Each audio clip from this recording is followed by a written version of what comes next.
I'm gonna try something a little different today. I've heard a few people propose that Emperor Palpatine could actually be Darth Bane. It's not a theory that I think is true, but admittedly there is evidence for it. So I'm going to respectfully go over the evidence in support of and against the theory and let you decide for yourselves. Darth Bane is well known as the Sith Lord that created the Rule of Two and shaped Sith philosophy into what most Star Wars fans are familiar with today.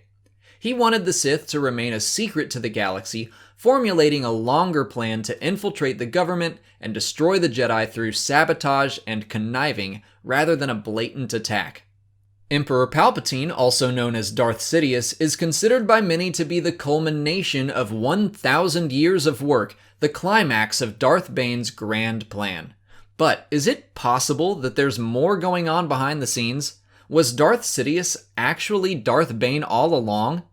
Okay, let me rewind and explain myself, and also make sure you know that everything I'm about to talk about is only in the context of Star Wars Legends. There is absolutely no support for this in the current canon. Darth Bane was fully committed to his Rule of Two. He felt that passing on all the knowledge he had to an apprentice until they had learned enough and trained enough so that they could kill him and take on their own apprentice was the only way the Sith would truly grow stronger. Unfortunately, he feared that his apprentice, Darth Zannah, was not strong enough to carry on his legacy. He wished to find a new apprentice, so he learned the secrets of Transfer Essence, a dark side ability that would allow him to move his consciousness into a new body as his current body was growing weak. Zannah did challenge Bane, and in their battle he attempted to transfer his mind into hers. The conclusion of the fight was ambiguous, but Zannah had seemingly developed some new physical tics that were earlier displayed by Darth Bane.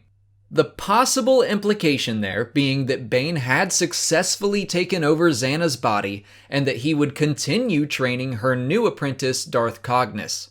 So, assuming he were successful, what's to stop him from transferring his essence again and again? Could he potentially have just continued learning more in the dark side for 1,000 years until he finally found himself in the body of Darth Sidious? I know that sounds crazy and unlikely, but now consider this. Sidious was very talented in Transfer Essence.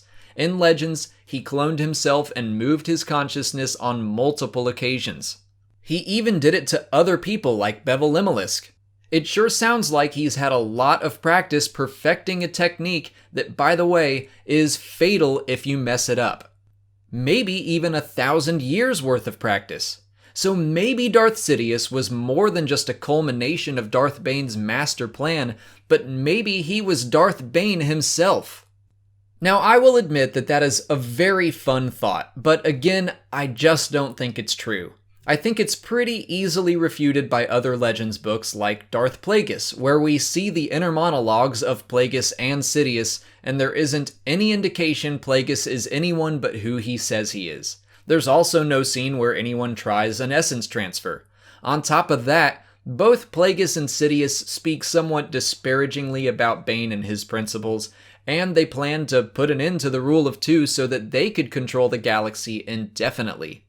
They also defy the Rule of Two a bit when they bring in Darth Maul, although they never considered him a true Sith, but simply an assassin. But what should be the real nail in the coffin of this theory is that Drew Karpyshyn, the author of the Darth Bane trilogy and the scene where Bane attempts to take over Zannah's mind, has stated that Bane failed, and that Zannah remained herself. He said the physical tics she developed were meant to imply that his invasion of her consciousness did have an effect on her, but that she was ultimately still in control. Even though I agree with him, I think that an author's intents can't be taken as absolute truth, and that if Legends still continued, and if an author wrote a story about Bane controlling Zannah's body, that would be fully within reason. But it's my own belief that Darth Bane died in his duel with Darth Zannah, and that his story continued no further. So to me, this theory is busted.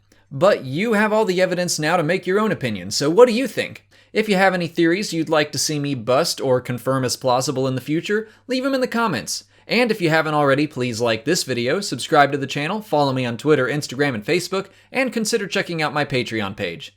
As always, thanks for watching, and and may the Force be with you.